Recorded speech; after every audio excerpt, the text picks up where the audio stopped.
जय हिंद दोस्तों। आज रेलवे के बारे में कुछ नया बताने जा रहा हूँ आपको। आपने बहुत सारे वीडियोज देखे होंगे और बहुत सारे न्यूज भी देखे होंगे जिसमें आपको पता चला कि वेटिंग टिकट, जो ट्रेन में वेटिंग टिकट होता है, ऑनलाइन हो या ऑफलाइन हो, सभी तरह के वेटिंग टिकट पर यात्रा बंद कर दिया गया है। अब ये बंद कर दिया गया है, ये कुछ दिन इसका पालन भी हुआ। बहुत सारे ट्रेनों में वेटिंग टिकट वाले जब पकड़े जाते थे तो उसे उतार कर जनरल बोगी में भेज दिया जाता था। चालान काटने के बाद चालान भी काट दिया जाता था, लेकिन उन्हें स्लीपर में नहीं ठहरने दिया जाता था, उसे जनरल बोगी में भेज दिया जाता था। इसके अलावा आपको बता दूं कि कोई भी बिना टिकट यात्री अगर पकड़ा जाता था तो उसे चालान काट के उसे जनरल बोगी में भेज दिया जाता था।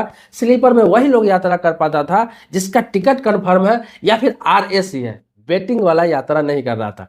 लेकिन आपको बता दूं कि अपने देश में कानून का पालन रेगुलर नहीं हो पाता है और ये कुछ मजबूरियां भी है। आप तो ऐसा नियम कर दिया या फिर नियम था पहले से जिसको लागू किया गया, लेकिन आपने रेलवे को बोल रहा हो कि ये साधन नहीं किया कि जो वेटिंग वाले हैं या फिर चालान वाले हैं, जो जिनको टिकट नहीं मिल रहा है, उनके लिए ट्रेन की भी व्यवस्था की जाए।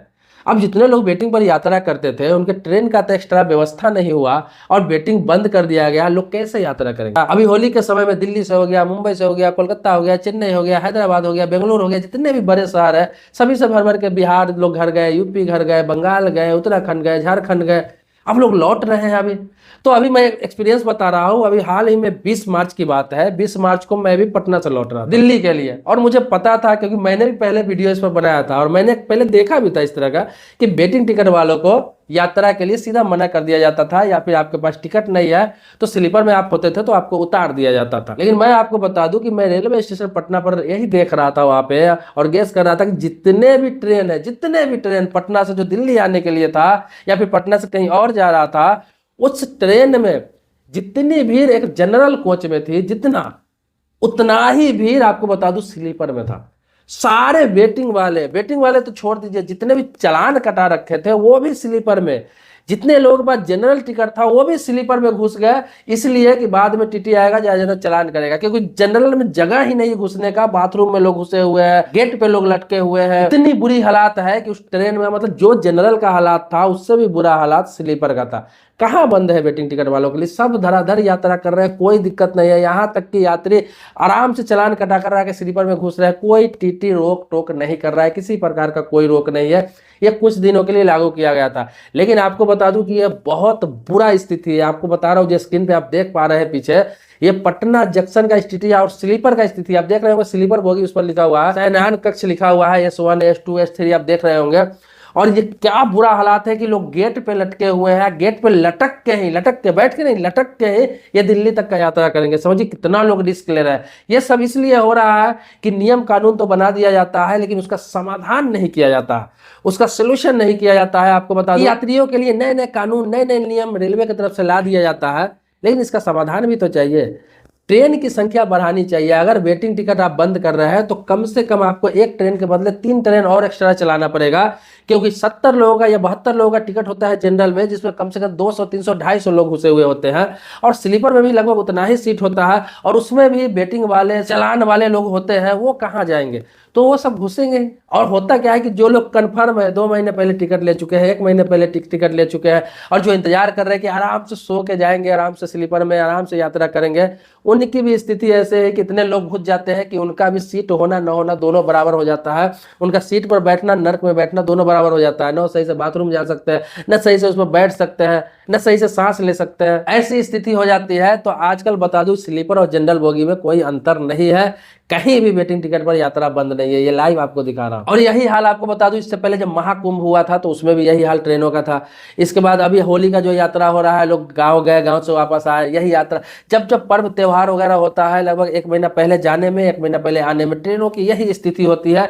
कुछ समय ही नियम का पालन हो पाता है, और नियम का पालन टीटी भी या फिर RPF कोई भी नहीं करा सकता है, क्योंकि आप कराएंगे नियम का पालन तो जगह भी तो देना पड़ेगा आपको। बाकी यात्रियों को आप कहाँ जगह देंगे? तो इसीलिए ट्रेनों का संख्या बढ़ना चाहिए, बढ़ाया जाना चाहिए, यात्रियों को सुविधा दिया जाना चाहिए। सिर्फ घोषणा करने से, नियम बनाने से, कानून बनाने से, नियम में सख्ती करने से, सिर्फ चालान काट लेने से सुधार होने वाला नहीं है, क्योंकि अपने देश में अधिकतर राजस्व आपको बता दूं तो रेलवे से आता है। तो इसीलिए रेलवे में निवेश भी करना पड़ेगा सरकार को, रेलवे पे ध्यान भी देना पड़ेगा, क्योंकि रेल यात्रा सुगम बनाया जाना चाहिए। चाहे चालान कटा के जा रहा हो व्यक्ति, चाहे वेटिंग कटा के जा रहा हो, वो भी उतना ही पैसा पे करता है जितना एक कन्फर्म वाला करता है। सबका पैसा तो उतना ही लगता है। आप RAC है, आप वेटिंग में जा रहे हैं, आप चालान कटा रहे हैं, आप सीट पे बैठे हुए, सबका पैसा उतना ही लगता है। तो वहीं पे कोई व्यक्ति सो के जा रहा है, कोई बाथरूम में बैठ के जा रहा है, कोई लटक के जा रहा है, कोई एक सीट पे 3 बंदे बैठ के जा रहा है, 4 बंदे बैठ के जा रहा है, 5 बंदे बैठ के जा रहा है। इन सभी के लिए एक प्लान बनाना पड़ेगा, एक पायलट प्रोजेक्ट बनाना पड़ेगा,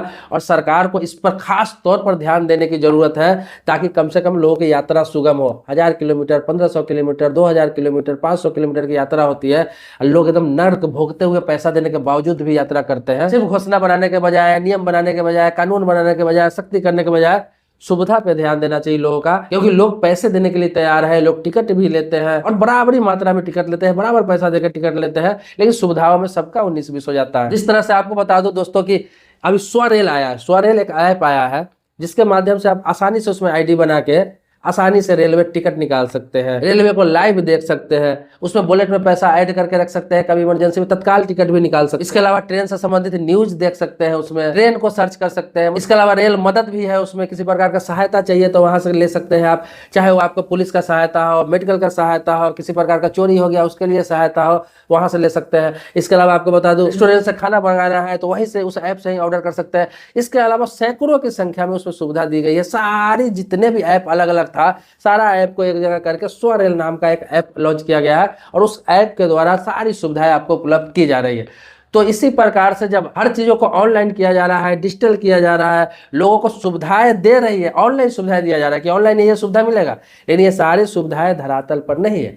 जो मैंने आपको बताया कि रेस्टोरेंट में खाना आ जाएगा वहाँ ऑर्डर करने से, सुविधा आप फोन कीजिए आपको मेडिकल सुविधा मिल जाएगा, पुलिस की सुविधा मिल जाएगी, चोरी हो गया तो ऑनलाइन कंप्लेन हो जाएगा, उस पर कार्रवाई हो, ऑनलाइन रेस्टोरेंट का शिकायत कर सकते हैं, पेंटी कार्ड वाला ज्यादा पैसा ले रहा था उसको शिकायत कर सकते हैं। सारा चीज उसमें है, लेकिन उससे फायदा नहीं है, क्योंकि कुछ भी कार्रवाई उस पर नहीं कर सकते हैं। ट्रेन में इतने यात्री लोग रहते हैं, इतना खचाखच भरा रहता है, इतना वेटिंग वाला भरा रहता है, चलान वाला भरा रहता है, जनरल वाले जाकर स्लीपर में बैठ जाते हैं, 3rd AC तक में बैठ जाते हैं। अब बताइए कुछ उसमें कांड हो जाता है तो कहाँ फोन करेंगे, कैसे उसमें पुलिस को चाहिए, कहाँ कार्रवाई होगा, कहाँ उसमें मेडिकल कोई इमरजेंसी हो जाता है, कहाँ निकल के जाएगा लोग, वहां तक मेडिकल वाले नेक्स्ट स्टेशन में आ भी जाते हैं तो कैसे जाके अंदर इलाज कर पाएंगे, जबकि गेट तक लोग खचाखच भरा हुआ है, उसमें जगह नहीं है, बाथरूम जाने की जगह नहीं है लोग। तो ये सिर्फ घोषणा कर देने से, अब ऑनलाइन हर प्लेटफॉर्म बना देने से नहीं होता है, इसके लिए जमीन पर भी कुछ काम करना पड़ेगा, जमीन पर भी ध्यान देना पड़ेगा और धरातल पर भी आना पड़ेगा। ये तो वही बात हो गई कि आप देखते होंगे गांव में या फिर शहरों में ऐसा होता है कि कोई काम हो रहा है तो कागजों पर ही रोड बन जाता है, कागजों पर ही सारा बिजली आ जाता है किसी गांव में, पहले होता था, पहले के समय में ऐसा। इसी प्रकार से आजकल रेलवे में हो रहा है, हर चीज ऑनलाइन बता दिया जाता है कि ये लागू हो गया, वो लागू हो गया, ऑनलाइन ये सुविधा उठाइए, वो सुविधा उठाइए, सारी सुविधा उठाइए। पता चलता है कि एक बोगी में जिसमें 72 लोग 70 लोग बैठ सकते हैं, उसमें सैकड़ों लोग, हजारों लोग भेड़ बकरी की तरह यात्रा कर रहे हैं, उसमें कैसे किसी चीज का लाभ उठाएगा कोई भी, और कैसे किसी चीज का शिकायत करेगा, और कैसे किसी तरह का सुविधा वहां पे ले पाएगा। जहां पे चींटी घुसने का जगह नहीं है उसमें इंसान कैसे घुसेगा।